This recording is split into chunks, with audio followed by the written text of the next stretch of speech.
రైతు బిడ్డ పల్లవి ప్రశాంత్ పై రేవంత్ రెడ్డి టీం ఆగ్రహంతో ఉన్నారా? పల్లవి ప్రశాంత్ అంశం ఇప్పుడు హైదరాబాద్ కొత్త సిపికి ఒక సవాల్‌గా, ఒక ఛాలెంజ్‌గా మారిందా అంటే అవుననే సమాధానం ఇస్తున్నారు కొంతమంది సినీ రాజకీయ విశ్లేషకులు. ఇక ఇదే అంశానికి సంబంధించి మనతో మాట్లాడేందుకు ప్రముఖ సినీ విశ్లేషకులు రాహుల్ అయ్యర్ గారు మనతో ఉన్నారు. ఆయనతో మాట్లాడదాం. రాహుల్ అయ్యర్ గారు నమస్తే అండి. నమస్తే అండి. రాహుల్ అయ్యర్ గారు, పల్లవి ప్రశాంత్ మీద రేవంత్ రెడ్డి టీం ఆగ్రహంతో ఉన్నారా? కొత్త సిపికి, హైదరాబాద్ కొత్త సిపికి ప్రశాంత్ అంశం ఇప్పుడు ఒక ఛాలెంజ్ గా మారిందా అంటే ఏం చెప్తారు?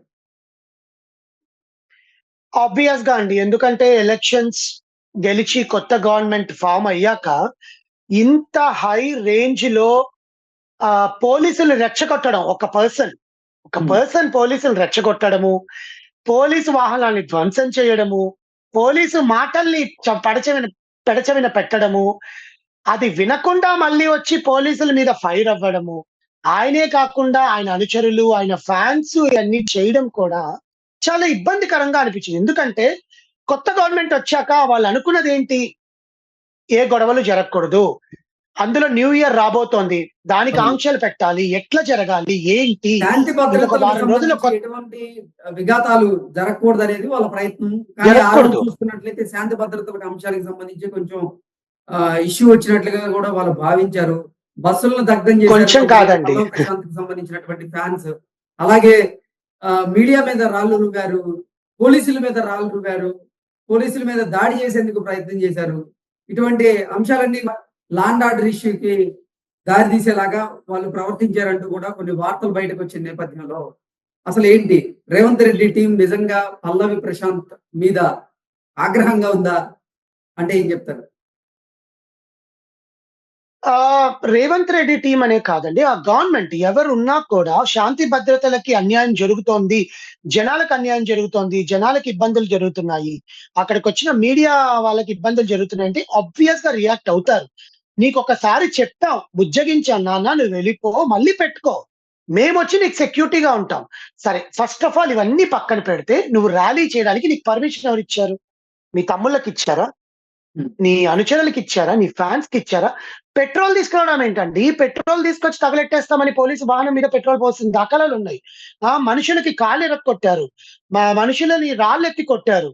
ప్లస్ ఇవన్నీ పక్కన పెడితే పోలీసు వచ్చి మంచిగా చెప్పాడు పల్లవి ప్రశాంత్‌కి, నువ్వు మళ్ళీ ఎందుకొచ్చావు? మేము ఎందుకు రాకూడదు? ఆ కెమెరాలు తీయండి, పోలీసులు వీడియోలు తీయండి. ఏంటి అంటే పోలీసులు అక్కడ నీకేం ప్రాబ్లం క్రియేట్ చేయట్లేదు. నీ మంచి కోసమే చెప్తున్నారు. దీనివల్ల గవర్నమెంట్ అలర్ట్ అయింది. ఎందుకో చెప్తాను ఇది కూడా. ఎందుకంటే ఆయన గెలిచిన ఊరు ఆపోజిషన్ టీమ్. సో వాళ్ళేమైనా వెనకాలుండి ఇతని గెలుపుని చిహ్నంగా పెట్టుకొని వెనకాల నుంచి ఇలాంటి చేయించుండొచ్చు. బికాస్ గొడవల్లో ఎవడొచ్చి ఏం చేస్తున్నాడో మనకు తెలియదు కదండి. ఓకే. అంటే బీఆర్ఎస్ నేతలు ఫ్యాన్స్ తో ఇలాంటి చేయించారు, law and order issue create చేయడానికి ట్రై చేశారని మనం భావించవచ్చా? మరి మీ వ్యాఖ్యలు ఎలా ఉన్నాయి?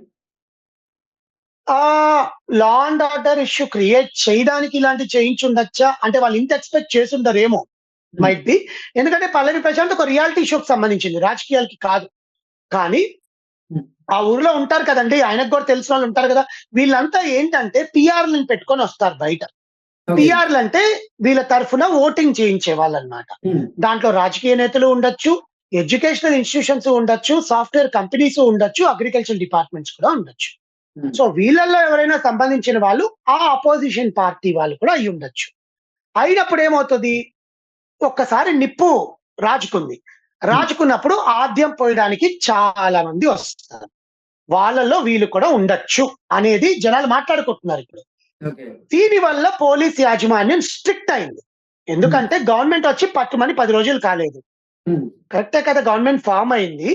ఈ 10 రోజుల్లో నువ్వు ఇంత విధ్వంసం సృష్టిస్తే ఒక కామన్ మ్యాన్ ఇంత విధ్వంసం సృష్టిస్తాడా? పోలీసులు ఏమో ఆ కోణంలో ఆలోచిస్తారు కదా.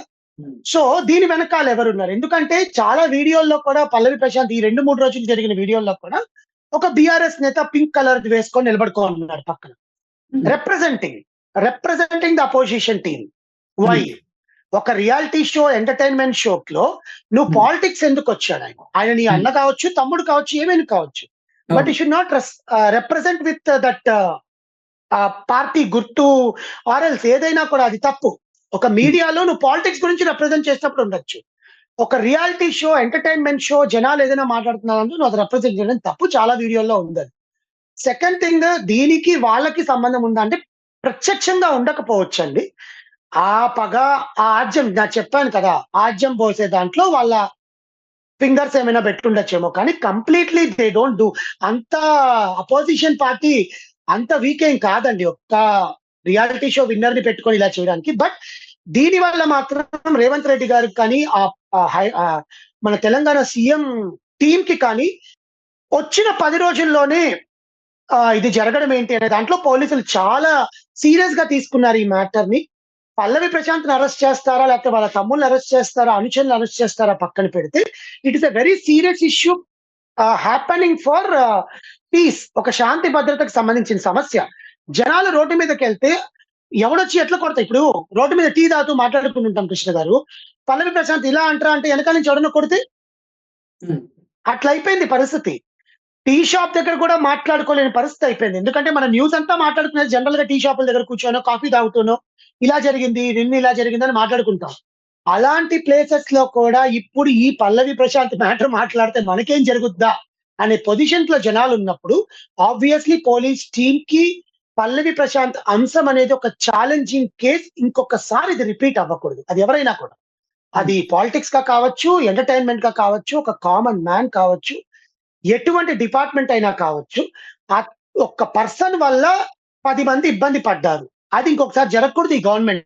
దీనికోసం ఖచ్చితంగా రేవంత్ రెడ్డి గారి టీమ్ కానీ, పోలీస్ డిపార్ట్‌మెంట్‌కి కానీ దీనికొక ఫుల్ స్టాప్ పెట్టబోతుంది ఈ వీక్‌లో. దీన్ని ఒక 2 రోజులు న్యూస్‌లాగా చదివేసే వార్తయితే కాదండి ఇది.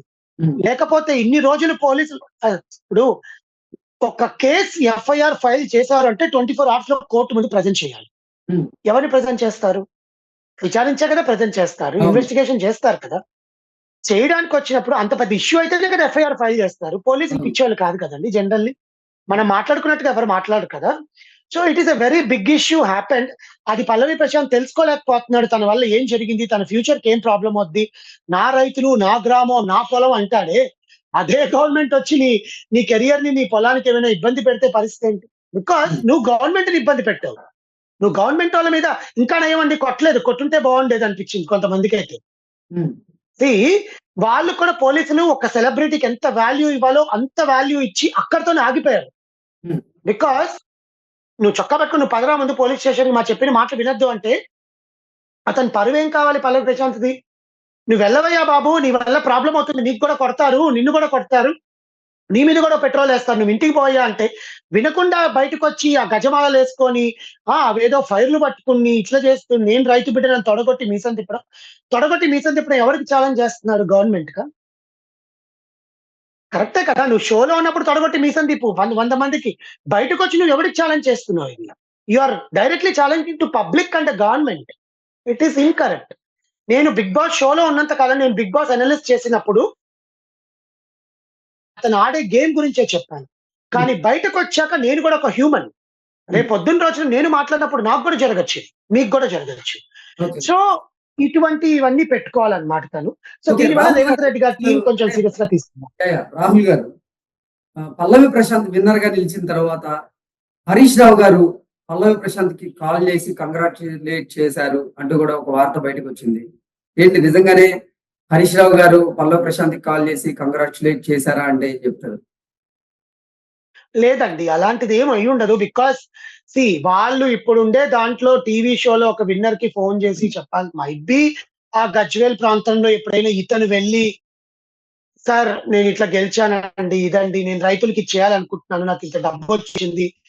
నేనొకటి చేయాలనుకుంటున్నాను. ఈ పథకం పెట్టాలనుకుంటున్నాను" అని గవర్నమెంట్ ఏదైనా అప్రోచ్ అయితే, "ఓహ్! నువ్వు విన్నరా శభాష్" అని పేపర్‌లలో చెప్తారు. ఇప్పుడు ఫోను కాల్ చేసి, "నువ్వు విన్నరు. నీకు కంగ్రాచ్యులేషన్స్ వచ్చి మనం పార్టీ చేసుకుందాం." ఇలాంటివన్నీ రూమర్స్ అండి. It is clear cut rumour. వాళ్ళు కాల్ చేసుంటారనే దాంట్లో మనం ఏమి నమ్మాల్సిన అవసరం లేదు. చేతిలో ఫోన్ చేసి బాబు ఊరికొచ్చినప్పుడు ఒకసారి కనపడి మాట్లాడుకుందాం. ఓకే. అంతే. అంతకన్నా ఏముండదు. ఈ ఇన్వాల్వ్‌మెంట్ అయితే ఉండుండదండి. ఇటువంటివి ఉండవు. వాళ్ళంత తెలివి తక్కువోళ్ళు కాదు. ఓకే. ఓకే రాహుల్ గారు. థాంక్ యూ సో మచ్ అండి.